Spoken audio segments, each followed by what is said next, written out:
మొట్టమొదటిసారి ఈ దేశ ప్రధాని శ్రీ నరేంద్ర మోడీ గారిని ఈరోజు సాయంత్రం శ్రీ రేవంత్ రెడ్డి గారు ముఖ్యమంత్రిగా ఉప ముఖ్యమంత్రిగా నేను కలిసి వారిని ప్రత్యేకంగా కలవటం జరిగింది మర్యాదపూర్వకంగా. అందులో భాగంగా తెచ్చుకున్న తెలంగాణ రాష్ట్ర ప్రయోజనాలు కాపాడటం కోసం అలాగే ప్రత్యేక రాష్ట్ర ఏర్పాటు కార్యక్రమంలో భాగంగా తెలంగాణ రాష్ట్ర ప్రయోజనాలని హక్కుల్ని కాపాడుతూ బైఫర్కేషన్ యాక్ట్ లో తెలంగాణ రాష్ట్రానికి అందించినటువంటి అనేక అంశాలు దేశ ప్రధాని శ్రీ నరేంద్ర మోడీ గారి దృష్టికి తీసుకొని రావడం జరిగింది. తీసుకొని వస్తూ మేము రాష్ట్రం కోరి కొట్లాడి తెచ్చుకున్నదే నిధులు, నీళ్లు, నియామకాలు. వీటికి సంబంధించి బైఫర్కేషన్ యాక్ట్ లో పొందుపరిచినటువంటి తీసుకొని రాలేకపోయింది. దయచేసి మేము మిమ్మల్ని కలుస్తూ ఆ అంశాలన్నింటినీ త్వరితగతిన తెలంగాణ రాష్ట్రానికి అందించవలసిందిగా వారికి విజ్ఞప్తి చేయడం జరిగింది. అందులో భాగంగా ప్రధానంగా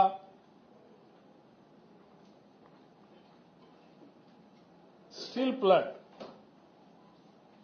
బయ్యారంలో ఉక్కు కర్మాగారానికి సంబంధించినటువంటి స్టీల్ ప్లాంట్ ని, అట్లాగే కాజీపేటలో రైల్వే కోచ్ ఫ్యాక్టరీ, అలాగే గత ప్రభుత్వంలో అంది ఇచ్చినటువంటి ఐటీఐఆర్ సంబంధించినటువంటి ప్రాజెక్ట్ ని వాటిని వెంటనే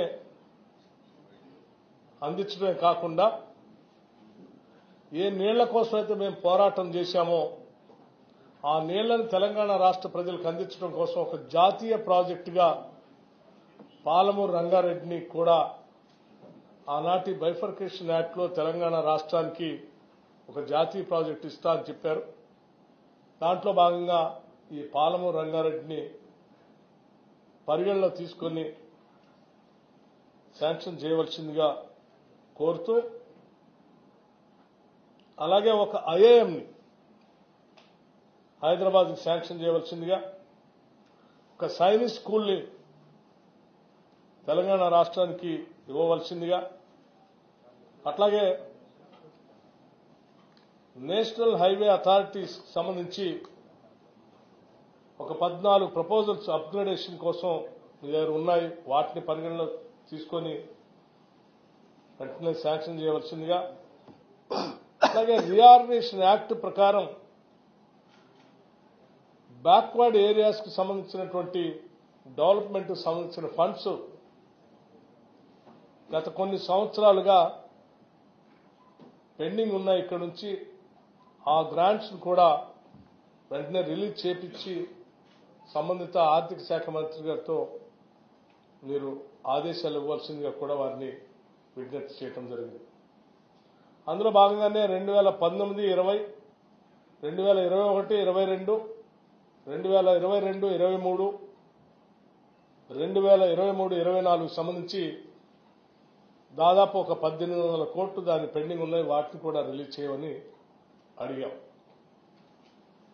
ఎందుకు ఈ విషయాలన్నీ వారి దృష్టికి తీసుకొచ్చామనంటే, తెలంగాణ ప్రజల యొక్క భవిష్యత్తును దృష్టిలో పెట్టుకుని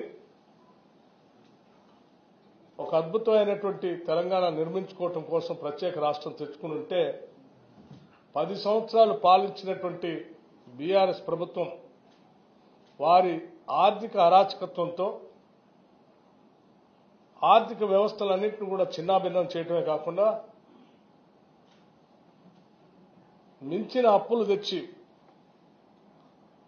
రాష్ట్రం పైన పెనుభారం వేశారు. ఈ ఆర్థిక పరిస్థితి నుంచి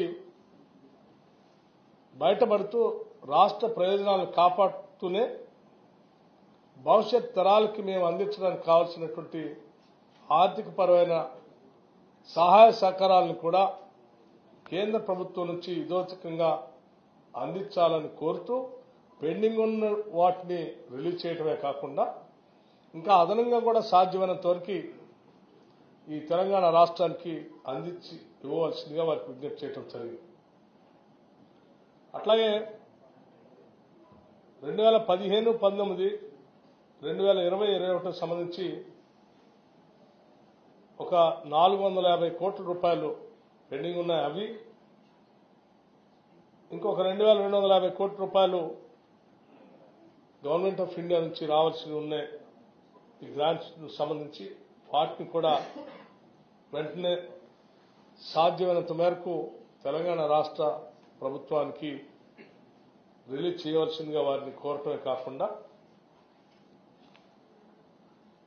రాష్ట్ర ప్రయోజనాల దృష్ట్యా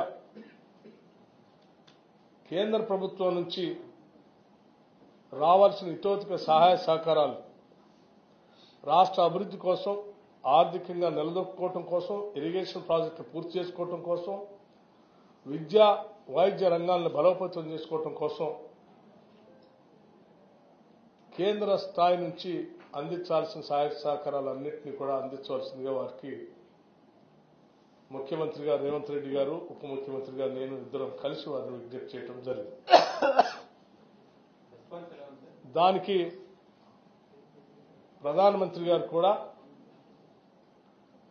వాటన్నిటినీ విన్ని సానుకూలంగా స్పందించడమే కాకుండా ఒక కేంద్రం ఒక రాష్ట్రానికి ఏ రకమైనటువంటి సహాయ సహకారాలు అందించాలో తప్పనిసరిగా ఆ స్థాయిలో, ఆ రీతిలో తప్పనిసరిగా తెలంగాణ రాష్ట్రానికి అందిస్తాం, పరిశీలిస్తామని కూడా వారు సానుకూలంగా స్పందించడం జరిగింది. Thank you.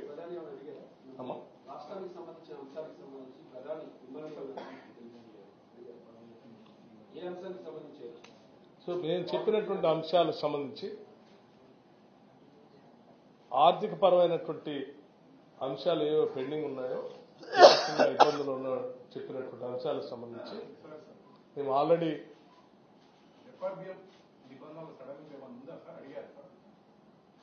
నిబంధనలు సడలించమని కానీ లేకపోతే ఇతరత్ర ఏ రకమైనటువంటి పర్మిషన్స్ గురించి కానీ మేము అడగలేదు.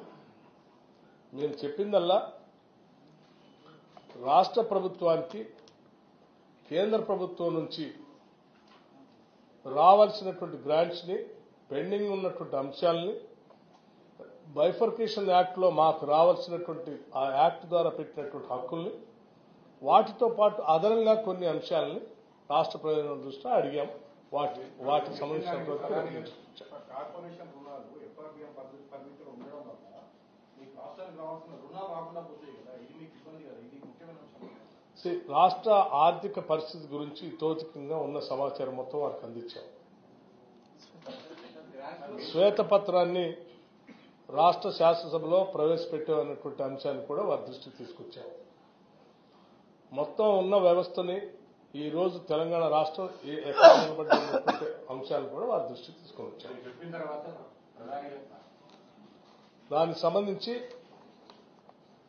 ఈ రాష్ట్ర ప్రయోజనాలను కాపాడటానికి ఒక కేంద్ర ప్రభుత్వంగా రాష్ట్ర ప్రభుత్వానికి చేయవలసినటువంటి సహాయ సహకారాలన్నింటినీ అందించవలసిందిగా వారిని కోరాం. వారు సానుకూలంగా స్పందించారు. దాన్ని మేము లెక్కలతో